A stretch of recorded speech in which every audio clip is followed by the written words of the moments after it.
Tonight, a winter and road forecast in advance of more frozen precipitation on the way. Plus, I think it's absolutely unfair. I think that they didn't do a proper investigation and they jumped the gun. students and parents voice support for their suspended football coach at tonight's North Little Rock School Board meeting. And made in Arkansas, one woman's impressive product line thanks to her business partners, goats. Your news starts now. Now, from Arkansas's News and Information Center, this is THV 11 News at 10. The first round of winter weather may have melted away, but it's not over yet. Good evening and thank you for joining us. I'm Craig O'Neill. And I'm Denise Middleton. Winter weather could be a nuisance tomorrow morning, and it only gets more interesting from there. To see what we're expecting, you know who we're going to go visit with, Arkansas's weatherman, Ed Buckner. Let me just say off the top, what we're going to see tomorrow is very, very, very light, okay? This is not going to be anything measurable, and it's going to be very scattered, but it could cause some slick spots on roadways. That should be the main impact. Let's take a look at temperatures right now. Everyone just about in central Arkansas below freezing. We have been all day, so the roads, the ground, the air temperature, everyone is below freezing. Now watch this new forecast model. It has kind of delayed the onset of the precipitation just a bit. Kind of hard to believe that because I do think we'll see some spotty, scattered light freezing rain early. This is 6:30 in the morning, 25 degrees, not showing much precip. By 8:30, a little bit is showing up in Garland County. It's hard to see there, but just a little bit of scattered freezing rain. By 12:30 in the afternoon, 33 in Little Rock, so we'll be on the borderline with more scattered freezing rain from Little Rock up towards Searcy and Jonesboro. And I think that northeastern corner of the state will see the brunt of the freezing weather. But regardless, as we mentioned, it does not take much to cause some road problems. And to see how road crews are prepping for this winter weather, we want to speak with Danny Stracely, who's with the Highway and Transportation Department. First of all, Danny, thank you for braving the cold and being out there for us. And second of all, I can kind of empathize with you. We're both kind of in the same field here where, you know, we hope for the best and prepare for the worst, right? So what have you guys been doing today? Absolutely. Well, we spent the day pre-treating the routes across the state, basically reloaded for another session of winter weather. We have pretty much fully restocked our supplies of rock salt, so we are in pretty good shape for whatever happens in the morning. And again, we pre-treated the roads today with the salt brine that we've been using and have seen a lot of good results with that. I've heard you say before how sometimes you can't pre-treat because in Arkansas weather, you know, we'll get that dose of rain first that would wash everything off. Tonight we're looking for something a little bit different. As this stuff starts to fall, it should be in the form of freezing rain. So that's probably why you went ahead with that. Right, absolutely. When the temperature is already below freezing before the rain gets here, we can go ahead and pre-treat the elevated surfaces. And as a matter of fact, today we pre-treated all the lanes of the interstate. Usually we just do one lane, the inside lane. Today we had enough time and enough sunshine and knew that the temperature would drop before the rain got here that we could pre-treat. So when that rain starts to freeze on contact, then the pre-treatment, the salt brine, will start to activate and give us a head start on clearing the roads. Do you expect to have to go out later on tonight with your crews to continue that process? Well, actually at this hour across the state, our crews are starting to report in. Some of them earlier. It just depends on what area of the state you're in. You mentioned northeast Arkansas as maybe being the focal point for this event tomorrow. I talked to our district engineer up there earlier this evening. He said that they are reporting in at this hour. Central Arkansas crews will report in at about midnight, somewhat patrol the area just to look for any slick spots, and then as the rain starts to fall and freeze on contact, why then the rock salt will come out and we'll start taking it off the road. All right, Danny, thanks so much for joining us and I appreciate all you do. Sure, thanks for having me, Ed. All right, no problem. All right, guys, we'll watch it for you closely overnight. Right now, back to you. All right, Ed, thank you. And because we've seen a recent increase in winter weather, marathon runners may be concerned about the race next Sunday. But today we spoke with organizers and they say conditions, despite the weather models, are expected to be fit for running. And they say ultimately their goal is to keep everyone safe. Here's what they're planning. We are making plans to have de-icer, sand, snow plows. You don't stop a race because there's, you know, snow on the ground. As long as the roads are dry and clear and safe, we run. Well, if you do run the race next Sunday, it's possible you won't receive your medal as they're currently tied up in a labor dispute. New developments tonight, a group of parents and students in North Little Rock asking the school board to reverse its decision to forfeit all of the varsity basketball and football victories from the 2013-2014 season. THV 11's Kevin Traeger was at tonight's school board meeting and joins us now with more. Craig, Denise, good evening. The school board did not respond directly to this request. President Scott Miller says he's waiting to address these specific violations until next week's public hearing, where football coach Brad Bolding is expected to appeal his impending termination. The penalty that we imposed upon ourselves is the worst penalty that we could incur. Speaking before the entire North Little Rock School Board, alumnus and football volunteer Chris Burks makes his plea to undo what he calls an unfair decision by district administrators. We would like for the school board to reinstate the eligibility of KJ Hill, petition the AAA to have our victories reawarded to us, and return the state championship trophy. School board president Scott Miller told Burks and the rest of the audience he can't comment on the specifics until next week's public hearing. There's a process we have to go through, and I'm sorry to cut you off, but I don't want to get into something that may be a legal argument next week that we have to vote on. It's not embarrassing because we know that we did nothing wrong. Also in attendance at Thursday's board meeting, a number of current student athletes, including senior linebacker Tyler Phillips.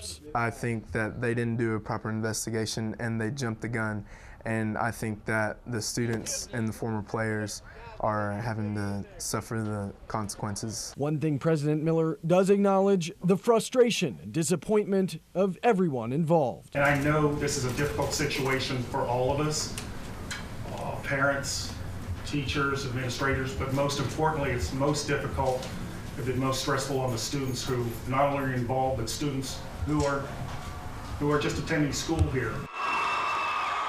Coach Bolding's public hearing will take place next Thursday at the administration building. We're told the district plans to provide a live video feed of that hearing at Lakewood Middle School. Craig, Denise. All right, Kevin, thank you.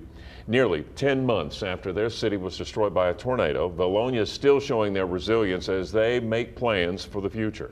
Tonight, the town came together for the first of a series of meetings. They're evaluating the current status of the city while looking at big plans for the future.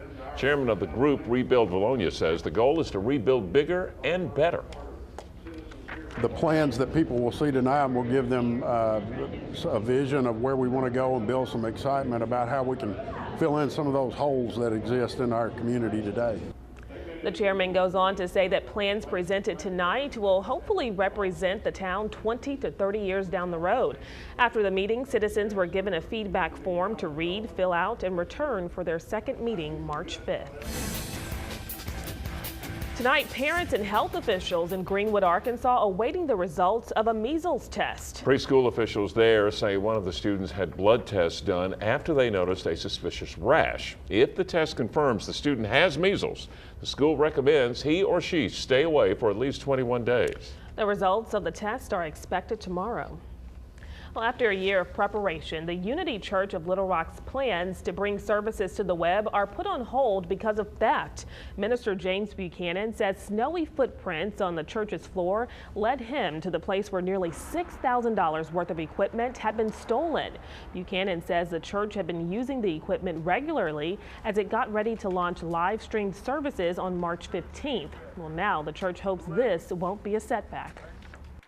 It could mess up our plans, but we don't want it to. So I'm going to hold the goal of getting it done and beginning mid-March, and know that something will happen to allow us to do that. Buchanan goes on to say that he hopes whoever did this will have a change of conscience. If you have any information on the theft, you're asked to contact police. It's a story that's been gaining a lot of traction on our website. Maumelle police are offering up their parking lot for those who sell or buy items online. Officers say the idea actually came from a Facebook user. Somebody said, hey, wouldn't it be a great idea with all this going on lately to be able to use y'all's parking lot for these transactions? They say the parking lot is well lit, under surveillance 24 hours a day, and you can also request an officer witness the transaction. This announcement comes just 1 week after a Craigslist homicide in Little Rock. A proposal that would require students to learn cursive, now just awaiting the governor's signature. Today, the Senate voted 30-1, giving final approval to the bill requiring students know cursive by the end of 3rd grade. A number of districts dropped it after Arkansas adopted Common Core standards for math and English. Teachers say some districts opted to drop cursive to concentrate on other parts of their curricula. And today, the House passes a bill allowing water providers to opt out of providing cavity-fighting fluoride.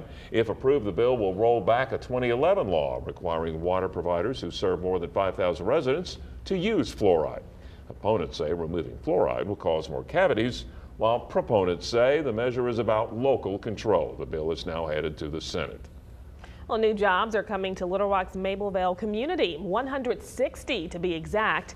Today, local leaders came together with FedEx officials to break ground on a new distribution center. When completed in 2016, it'll be 300,000 square feet and process 15,000 packages per hour. Right now, there are 2 facilities in North Little Rock, but both will close once this new facility opens. After learning she had cancer last year, a Pulaski County woman says her farm is the main thing that keeps her going. Coming up, we share her story, explaining why her goats are her secrets to success.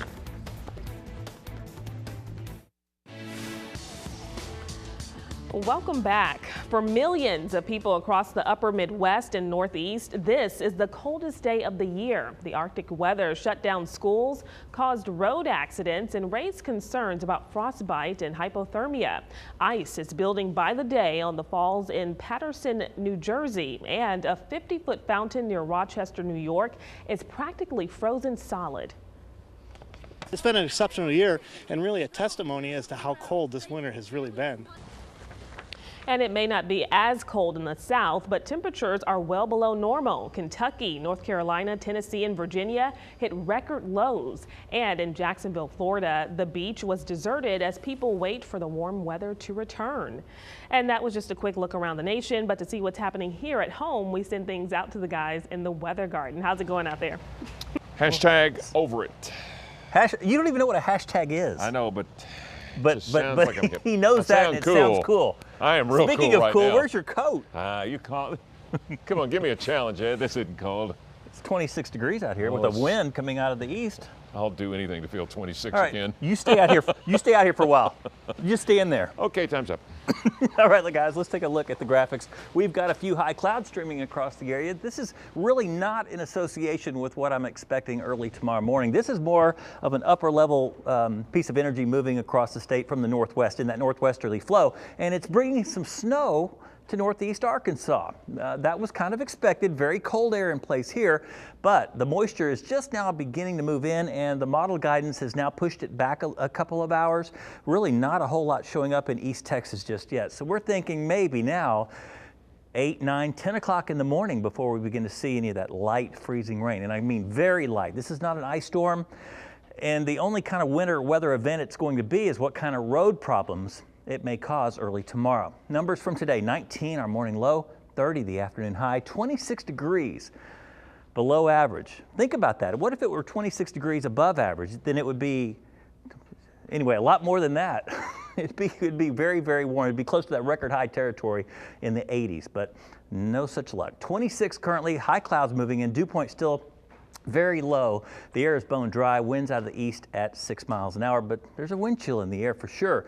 It's 21 in Batesville, 22 in Searcy. Most of the area has been below freezing all day, and you need a good day or two below freezing for anything to fall from the sky to stick. And that's why I'm concerned. Even though it will be very light, very scattered, it could cause some slick spots on area roads. No matter how much they've pre-treated them, we still need to be aware of that fact in the morning hours. 24 currently in the Village, 21 in Mayflower. High pressure moves away. Here comes the moisture, clouds increasing. You can't see it very well. It's very light, but it's a few spots of freezing rain and drizzle. And then it changes over to all rain. By Saturday, heavy rain.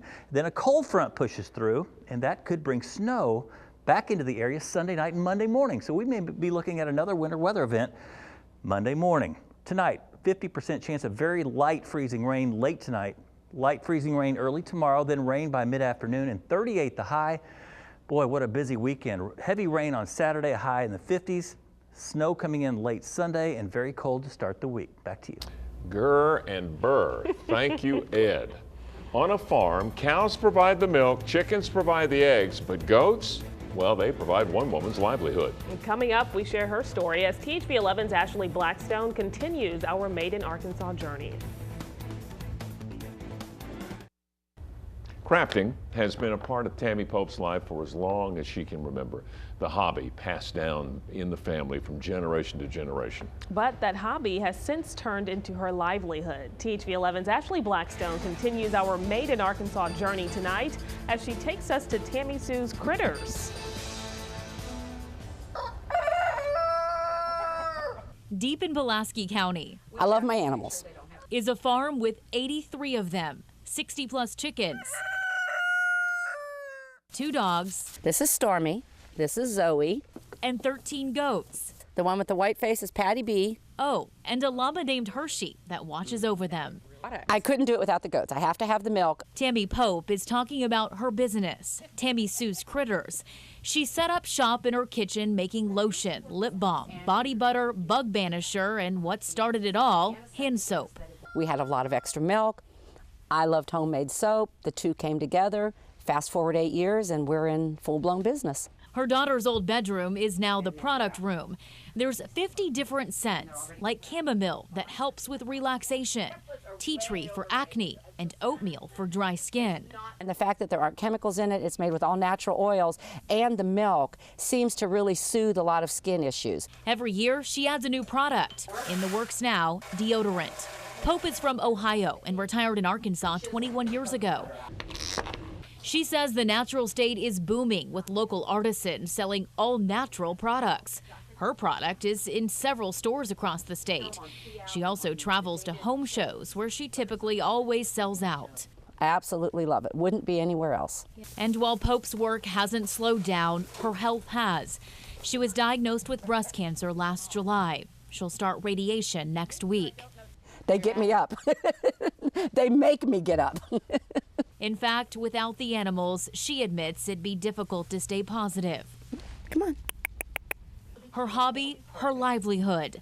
I love the daily process, just the daily process of what I do. Her road to beat cancer. You okay, Bonnie? And as she nurtures them, the reality is it's actually the animals doing the nurturing. I love these goats. In Pulaski County, Ashley Blackstone, THV 11 News. You know what? Since Ashley visited Tammy's farm, one of the goats had a baby. And get this, Tammy named the goat Sleet because of all the recent winter weather. That's the perfect name. There it is. I love that. Well, that's for her product. It will also be featured this weekend at the Arkansas Flower and Garden Show. There's more info at thv11.com. And remember, if you have a Made in Arkansas idea, let us know. Stick around. Mary's got highlights from A-State's matchup against UALR. Twin Bill. We'll have it for you next.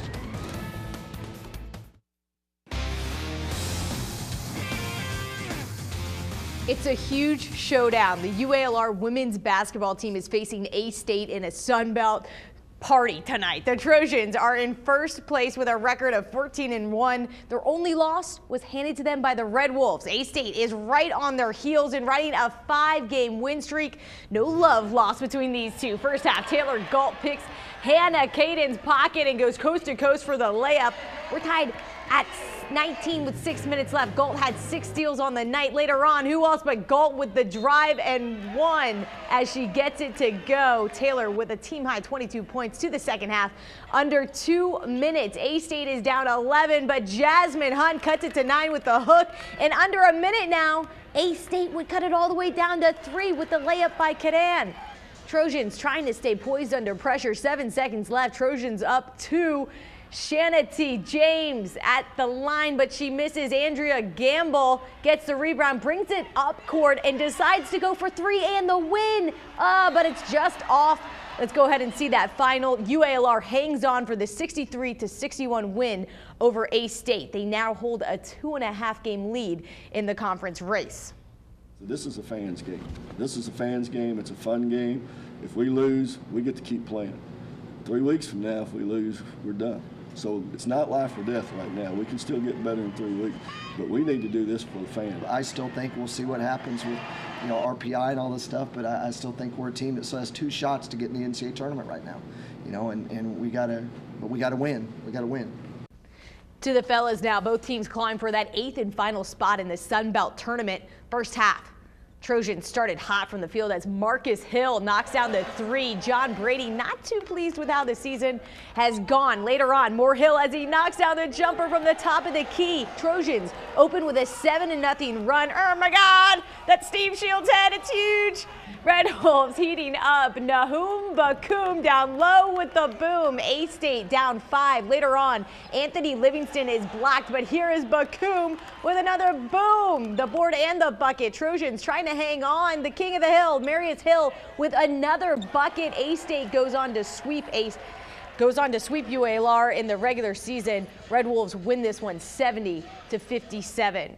The 18th ranked men's basketball team is red hot right now as they've won 8 of their last 9 games. Last night, Michael Qualls dominated with 21 points and 6 boards as the Hogs powered their way past Missouri. Next up is a road challenge for the Razorbacks. At 3:30 on Saturday, the Hogs will square off with Mississippi State and they will ride into Starkville on a 5-game win streak. We played well at times, but I still thought we had some lapses where in transition we kind of allowed them to, whether they spot up or get to the basket too easy. We continue to do a good job on the offensive boards, and at times we do a good job on the defensive boards. So I think there's still room for improvement, but we're trending in the right direction in terms of defense. The Arkansas women's basketball team is hosting 2nd-ranked South Carolina. First half, Jasmine Bowen with the pull-up jumper, swish, game's tied at 2-all. Later, Berna on the inbounds. Melissa Wolf will miss. Jessica Jackson, the SEC Player of the Week, banks in 2 of her game-high 20 points. South Carolina was tough. They had 18 points off the bench in the first half. Callie Berna showing off some confidence, but the Gamecocks led 38-31 at halftime. The Hogs are going to send up this prayer. It's a brick, but check out Kelsey Brooks. Cool, calm, collected for 3. Brooks had 8 points on the night, but it wasn't enough. South Carolina wins this one 73-56. Stick around. Ed will have the latest on that winter weather coming when we come back. Welcome back. Ed is here with the final check of that forecast. Yeah, let's talk about this again. Very, very, very light precipitation. Okay, that's what are you looking at? I'm looking to see if anything's falling out there. Oh no, no. You can look through the glass over here, folks, and I'm looking out there right now. There won't be anything falling, guys, until now. It looks like maybe not until after sunrise. So keep that in mind tomorrow. I saw something. No, you didn't see anything. You do see things, but that's not what you're looking at. Here's a look at your extended outlook again. Now tomorrow, as I was saying, very, very light precipitation. Even though I've got a 70% on there, that means there will be scattered showers, and the rain will actually pick up in the afternoon, but it'll be all rain by then. The early morning hours is where we'll see these little spritzes of drizzle and very, very light freezing rain, but it's going to stick on roadways that haven't been treated, as we learned from the highway department. So be aware of that. Warming to 38 tomorrow afternoon, and then Saturday, just a whole lot of heavy rain. Speaking of the roads, I think we have the iDrive Arkansas app up, and we can take a look at that. So far, roads are clear, and I didn't expect anything other than that, except for one road up in Independence County, it looks like, up north of Batesville. So some ice patches still on that road, but keep a look at iDrive Arkansas tomorrow morning, and of course, the latest on our morning show with Tom. Oh, and we want to remind you of where to go to get all your winter weather updates for the latest forecast, school closings, outage, and traffic reports. Be sure to visit THV11.com. And you can also download our app available for iPhone and Android. Be sure to watch THV11 this morning. Tom Brandon's forecast, of course. It will start at 4:30. Have a good night. Well covered. Got it. Got it. Thanks for watching THV 11 News. Stay connected to the THV Information Center 24/7 on your mobile device and with the THV 11 app for your iPad.